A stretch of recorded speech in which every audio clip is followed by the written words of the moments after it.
விருச்சிக ராசிக்கு மட்டும் 7.5 சனி முடிஞ்சிருச்சு, அர்த்தாஷ்டம சனி முடிஞ்சிருச்சு, எல்லாமே மாறிடுச்சு. இன்னும் ஆனால் பிரச்சனை வந்து கண்டினியூ ஆகுது சார் அப்படின்னு நிறைய பேர் சொல்லுவாங்க. அதில் வந்து முக்கால்வாசி பேர் விருச்சிகமாக இருப்பாங்க.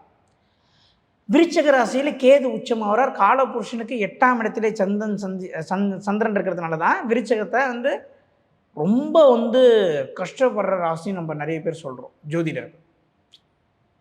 இப்போது இந்த விருச்சிக ராசி